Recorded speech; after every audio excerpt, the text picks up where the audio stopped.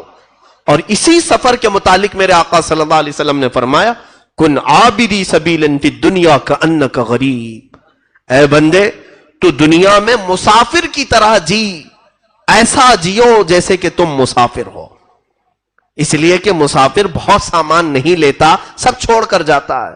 اور سرکار غریب نواز رضی اللہ تعالیٰ عنہ نے اس حدیث پر عمل کر کے دکھایا، عمل کر کے ایسے دکھایا کہ سب کچھ چھوڑا اور پوری زندگی سفر کی حالت میں رہے، پوری زندگی مسافر جیسا رہتا ویسی رہے۔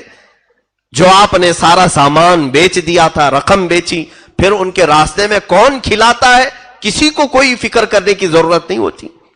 آپ اس طرح سے بغداد مقدس جب پہنچے تو سرکار غوث پاک سے آپ کی ملاقات بھی ہوئی، اور روایات میں ہے کہ تقریباً 57 دن تک سرکار غریب نواز غوث پاک کے ساتھ ایک ہی حجرے میں بیٹھے رہے، ایک ہی حجرے میں۔ اور غوث پاک رضی اللہ تعالیٰ عنہ نے باہر نکل کر کے اپنے مریدین سے کہا اے لوگوں اسے جانتے ہو، یہ جس علاقے سے آیا ہے وہاں سب علاقے کا یہ مقتدا ہوگا۔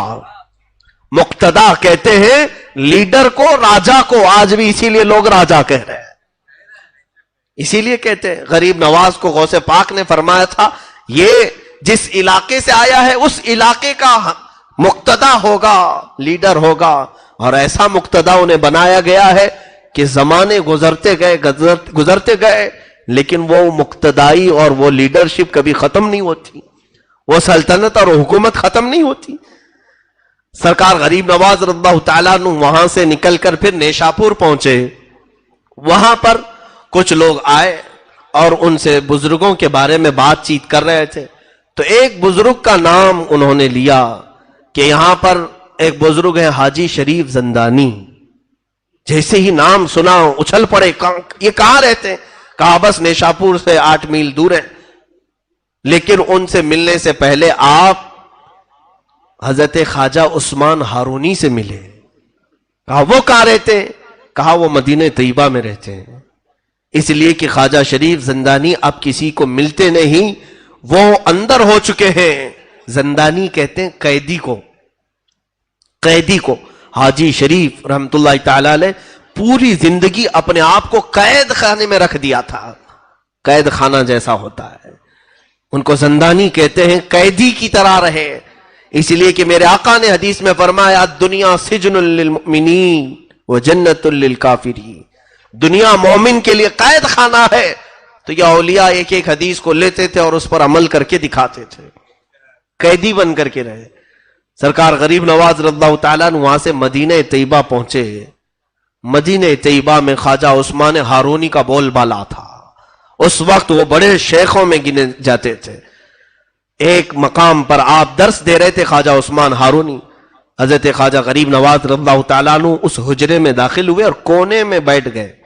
وہاں بڑے بڑے مشائخ بیٹھے ہوئے تھے جو ان کی تربیت میں تھے، خواجہ عثمان ہارونی آنکھ بند کر کے وہ بیان کرتے تھے، وہ توحید پر بیان کر رہے تھے۔ اچانک آنکھ کھولی اور کہا گلستان توحید کا کوئی چمکتا ہوا ستارہ مجھے میری محفل میں دکھ رہا ہے، توحید کا کوئی علمبردار میری محفل میں مجھے نظر آ رہا ہے۔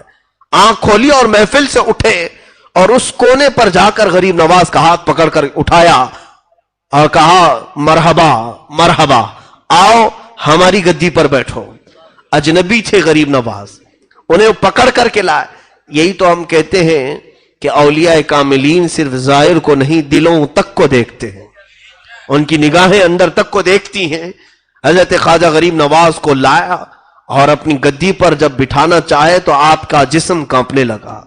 حضرت خواجہ عثمان ہارونی نے کہا کہ میں نے جو بیان کیا ہے اس ادھورے بیان کو مکمل کرو۔ توحید پر بیان کر رہے تھے، حضرت خواجہ غریب نواز ان کے سامنے ہی کھڑے ہوئے اور باقی توحید پر جب بیان کرنے لگے۔ اللہ اکبر۔ روایت میں ہے کہ جتنے اس مجمع میں بیٹھے تھے مشائخ، سب کے سب وجد میں رب العالمین کی بارگاہ میں مہ ہو کر اپنے کپڑے پھاڑنے لگے ہیں حضرت خواجہ غریب نواز کے بیان پر۔ تب آپ نے حضرت خواجہ عثمان ہارونی رضی اللہ تعالیٰ عنہ نے کہا کہ اب میری زندگی کا اختتام آ چکا ہے، جس کا انتظار مجھے تھا وہ پہنچ چکا ہے، جس کی امانت میرے پاس تھی وہ سپرد کرنے کا وقت قریب آ چکا ہے۔ اب حضرت خواجہ غریب نواز رضی اللہ تعالیٰ عنہ کو اپنی گدی کے قریب بلاتے ہیں اور پوچھتے ہیں، بیٹا معین الدین، آسمان کی طرف دیکھو کیا دکھتا ہے؟ کہا آسمان دکھ رہا ہے۔ زمین کی طرف؟ کہا زمین دکھ رہی ہے۔ کہا جاؤ اور 1000 بار درود پڑھو، 1000 بار استغفار، 1000 بار قل هو اللہ، یہ پڑھایا اور کچھ وظیفے پڑھائے، یا قاضی الحاجات، یا شافع یا دافع البلیات، یا کافی المہمات۔ پڑھانے کے بعد غریب نواز کو پھر بلایا۔ اب اپنی انگلیاں خواجہ عثمان ہارونی نے غریب نواز کی پیشانی پر رکھا اور پوچھا اوپر دیکھو کیا دکھتا ہے؟ کہا غریب نواز نے، یا خواجہ عثمان ہارونی، مجھے عرش خدا تک دکھ رہا ہے۔ پہلا، دوسرا، تیسرا، چوتھا، پانچواں، چھٹا، ساتواں آسمان اور سدرۃ المنتہا، عرش خدا نظر آ رہا ہے۔ زمین پر دیکھو کیا دکھتا ہے؟ کہا زمین کے 7 طبق اور تحت الثری تک مجھے نظر آتا ہے، جو زمین کا سب سے نچلا حصہ ہے۔ تو اس پیر کامل نے مرید کامل کو صرف 2 انگلیوں کے درمیان سے پوری منازل طے کرا دیا۔ اور اس کے بعد ایک 4 تر کی ٹوپی ہوتی تھی سلسلہ چشتیہ میں۔ اب تو سلسلہ چشتیہ کے وہ بزرگ ہیں کہاں؟ ہوں گے، یقیناً ہوں گے، لیکن آپ مجاوروں کو سلسلہ چشتیہ کے بزرگ مت سمجھ لینا۔ مجاور الگ چیز ہے، بزرگ الگ چیز ہے۔ مجاور کہتے ہیں آس پاس رہنے والے کو، یعنی جو بھی آس پاس رہتے ہیں۔ ابھی جیسے آپ سب میرے مجاور ہیں، میں آپ کا مجاور ہوں، یعنی قریب رہنے والے کو کہتے ہیں۔ بعد میں یہ نہیں کہنا کہ مفتی صاحب نے پورے پاک سائٹ والوں کو اپنا مجاور بنایا ہے۔ مجاور پڑوسی کو کہتے ہیں، پڑوسی۔ تو بہرحال غریب نواز رضی اللہ تعالیٰ عنہ کا سلسلہ چشتیہ جو ہے اس میں ایک 4 تر کی ٹوپی دی جاتی ہے۔ 4 تر کی ٹوپی کیا ہے؟ وہ حضرت خواجہ عثمان ہارونی رضی اللہ تعالیٰ عنہ نے وصیت کر کے دی ہے۔ ترک کا مطلب چھوڑ دینا، ترک کرنا، چھوڑ دینا۔ سب سے پہلی چیز ترک معاصی، ہر طرح کے شبہ اور حرام چیز کو بھی ترک کر دینا، ایک ترک۔ دوسرا ترک ہے دنیا کی ضرورت کی چیزیں بھی ترک کر دینا، سوائے زندگی گزارنے کے۔ یعنی یوں سمجھ لیں کہ بہت سارا گھر بنانا، گاڑی بنگلے، یہ ساری چیزیں، یہ ترک، دوسرا ترک۔ تیسرا ترک آخرت کی زندگی کو بھی ترک کرنا اس میں لکھا گیا ہے، حالانکہ سب جگہ مقصود ہے کیا؟ آخرت، لیکن سلسلہ چشتیہ میں فرمایا گیا آخرت کا ترک، یعنی تمہیں روز محشر کا وہ خوف نہ ستائے، سورج کے قریب ہونے کا ڈر، جہنم کے ہولناک ہونے کا ڈر، زمین کے پیتل اور تانبے کا ہونے کا ڈر، یہ سب ڈر نکلے۔ آخرت کو اگر یاد کرے تو صرف اپنے خدا کے لیے، صرف میرے رب العالمین کے لیے، باقی سب چیزیں ترک۔ 3 ترک۔ اور چوتھا ترک ہے خواہشات نفس۔ فرماتے ہیں جو چیز تمہارا نفس پسند کرے اسے ترک کرنا۔ وہ کہتے ہیں جب 4 یہ ترک کوئی کر دے تو اسے سلسلے چشتیہ کی 4 ترکی ٹوپی پہنائی جاتی تھی۔ وہ حضرت خواجہ غریب نواز کو ان کے مرشد نے پہنائی۔ اب یہاں کسی کو بھی پکڑ کے پہنا دیتے ہیں جو سارے خواہشات کا بادشاہ ہے، شیطانوں کو بھی پہناتے ہیں، معاذ اللہ رب العالمین۔ کوئی نیتا جائے، لیڈر جائے، اسے بھی غریب نواز کی وہ چھوٹی سی چادر کو لپیٹ دیتے ہیں۔ 4 تر کی ٹوپی تو اب ملے گی بھی نہیں۔ اس ٹوپی کا کمال بہت ہی عجیب ہے کہ مشائخ نے لکھا ہے کہ وہ 4 تر کی ٹوپی پہننے والا سلسلہ چشتیہ میں قبرستانوں کے پاس سے گزرتا تھا تو قبروں والے اٹھ کر بیٹھ جائیں اور قبروں کے حالات وہ دیکھ لیتا، جس کو یہ ٹوپی پہنائی گئی 4 تر کی ٹوپی۔ اس لیے کہ جب اس نے دنیا کو سب ترک کیا تب یہ ٹوپی اسے دستیاب ہو۔ یہ خرقہ خلافت ہے۔ بہرحال حضرت خواجہ غریب نواز رضی اللہ تعالیٰ عنہ مدینہ طیبہ میں اپنے شیخ، اپنے مرشد کی بارگاہ میں 2.5 سال تک رہے۔ آپ کے مرشد گرامی جب وفات پا چکے تو اس کے بعد حضور اکرم صلی اللہ تعالیٰ علیہ وسلم کے دربار سے اتنا لگاؤ تھا کہ روزانہ غریب نواز میرے آقا صلی اللہ تعالیٰ علیہ وسلم کے حاضری فرماتے اور دیدار فرماتے تھے، روز دیدار کرتے۔ وہ کیوں نہ دیدار کرے؟ ان کے وہ دادا بھی ہیں، ان کے وہ نانا بھی ہیں۔ سرکار دو عالم صلی اللہ تعالی علیہ وسلم کی اس عطا پر وہ خوش تھے مدینے میں۔ اچانک ایک دن حضور اکرم صلی اللہ تعالی علیہ وسلم کی زیارت میں مشغول تھے، رسول کریم صلی اللہ تعالی علیہ وسلم کا حکم آیا، معین الدین تمہیں مدینہ چھوڑنا ہوگا۔ بے اختیار رونے لگے، زارو قطار رونے لگے۔ کہا یا رسول اللہ مجھ سے خطا ہو گئی، مجھ سے کوئی گناہ ہو گیا۔ کہا نہ، خطا نہیں، بلکہ میری خوشبو تمہیں ہند تک پہنچانا ہوگا۔ حضور صلی اللہ تعالی علیہ وسلم نے جب سرکار غریب نواز کو ان کے خواب میں یہ بشارت دی تو ہندوستان سرکار غریب نواز اس وقت آئے بھی نہیں تھے۔ سنجر کا علاقہ ہندوستان میں نہیں آتا ہے، یہ ابھی ایران کے کچھ علاقوں میں یہ حصہ آتا ہے۔ آپ نے سرکار غریب نواز نے پوچھا یا رسول اللہ صلی اللہ تعالی علیہ وسلم، میں نہ ہندوستان کو جانتا ہوں نہ دیکھا ہوں، وہاں کے کسی علاقے کو میں پہچانتا نہیں، وہاں کے لوگوں کی طبیعت کفار و مشرکین کی سخت گیر ہے۔ رسول کریم صلی اللہ تعالی علیہ وسلم نے ان کے سامنے ہندوستان کا پورا نقشہ کھولا، راستے دکھائے، اور پھر فرمایا کہ اے معین الدین تیرا پڑاؤ اس علاقے میں ہوگا، یہ کہہ کر کے میرے آقا نے اجمیر معلیٰ بھی دکھایا۔ اسی لیے اعلیٰ حضرت فاضل بریلوی رحمت اللہ علیہ نے کتاب میں لکھا کہ دنیا میں کچھ وہ جگہ ہیں جہاں پر دعا رد نہیں ہوتی، ان میں سے ایک جگہ اجمیر مقدس بھی ہے۔ کیوں؟ اس لیے کہ اجمیر لوگوں کا بنایا نہیں، غریب نواز کو میرے مصطفیٰ نے اشارہ کر کے بتایا ہے، تو جس طرف میرے آقا کا اشارہ جائے وہ دعاؤں کی قبولیت کی جگہ ہے۔ اجمیر معلیٰ کی طرف میرے آقا نے اشارہ کر کے بتایا کہ یہ تمہارے پڑاؤ، یہ تمہارے ٹھہرنے کی جگہ ہے۔ اب بس یہ اللہ والوں کی بات ہی ایسی ہے کہ اللہ اس کے رسول کے حکم کے آگے یہ سر خم تسلیم کرتے ہیں، سر جھکا لیا اور صبح اٹھتے ہی سفر کے لیے روانہ ہوئے۔ اب سفر پر جب چلے تو پھر یہ کافی لمبا سفر تھا، کئی مشائخ کی بارگاہ میں عبادات اور ریاضات کرتے ہوئے حضرت داتا گنج بخش ہجویری رضی اللہ تعالیٰ لاہور آئے، وہاں پر آپ نے چلہ فرمایا، اور وہاں سے کچھ فقیر آپ کے ساتھ ہوئے، ان فقیروں کے ساتھ ہندوستان کی سرزمین کا سفر آپ نے فرمایا۔ یہ وہ دور تھا جب یہاں پر راجے مہاراجے ہندوؤں کے اور بھی کئی علاقے کے کئی طرح کے مذہب والے یہاں پر جی رہے تھے، اور ان کی تانا شاہی، بادشاہی، ہر طرح کے ظلم و ستم کی کہانیاں بھی بڑی دراز ہیں۔ اس زمانے میں کئی مسلمان بادشاہوں نے یہاں پر حملے بھی کیے اور پھر کچھ علاقے فتح بھی کیے اور کچھ جگہ اسلام کا پرچم لہرایا بھی۔ یہ وہ زمانہ تھا جب شہاب الدین غوری نام کا بادشاہ ہندوستان آتا اور یہاں کے راجوں سے لڑائی کرتا اور واپس شکست کھا کر کے جاتا تھا۔ کئی حملوں میں ایک وقت یہ آیا کہ 1,00,000 کی فوج لے کر کے وہ آیا، لیکن پھر بھی شکست کھا کر ہار کر واپس جا رہا تھا، اور اس وقت دلی کی سرزمین سے وہ نکل کر کے افغانستان کی طرف جا رہا تھا شہاب الدین غوری۔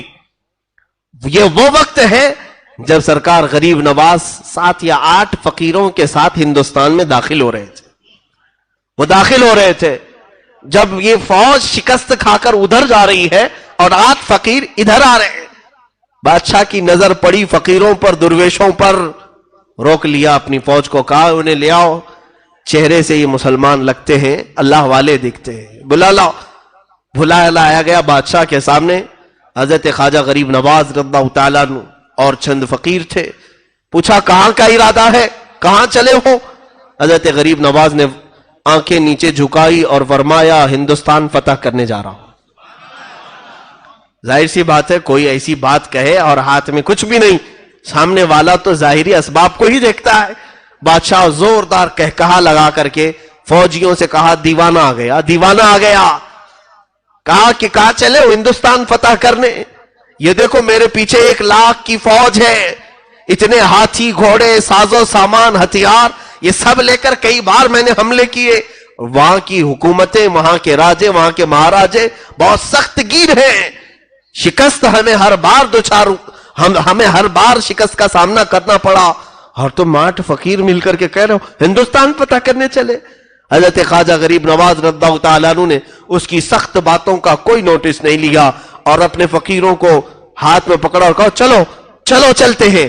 اور پھر کہا اے بادشاہ غوی شہاب الدین، فرق تجھ میں اور مجھ میں یہ ہے کہ تو جب بھی جاتا ہے اسی فوج کے بھروسے پہ جاتا ہے، اور معین الدین صرف اللہ کے بھروسے پہ جا رہا ہے۔ میرا رب وہ سب سے بڑا بادشاہ ہے، اور جب وہ چاہے کسی کے قدم کو کہیں پر بھی جما دے۔ اور وہ الفاظ تاریخی تھے، آج بھی وہ الفاظ کی گونج ہر جگہ نظر آتی ہے۔ اسی معین الدین چشتی نے کہا تھا میں اللہ اور اس کے رسول کے بھروسے پر آیا ہوں۔ وہ بھروسہ اتنا کامل تھا کہ کوئی کچھ بھی میرے غریب نواز کا بگاڑ نہیں سکا، ہر طرح کی کوششیں ہوئی بھی، لیکن آپ کے قدم کو کوئی ذرا برابر ڈگمگا بھی نہیں سکا۔ عزیزان گرامی، یہ توکل غریب نواز کی زندگی سے ملتا ہے کہ ہمیں بھی یہ چاہیے کہ زندگی کے کام و کاج اللہ کے بھروسے پر کرو، رب تعالیٰ کی ذات پر چھوڑو۔ کوئی کیا بگاڑے گا، کسی کی کیا مجال ہے، کیا حیثیت ہے۔ ظاہری طور پر کوئی اگر کچھ تکلیفیں پہنچائے تو یہ ہمارے آزمائشوں کا دور ہوتا ہے۔ رب تبارک و تعالیٰ جب کسی کو مقام دیتا ہے تو پہلے اسے آزمائش سے گزارتا ہے، امتحانات سے گزارتا ہے۔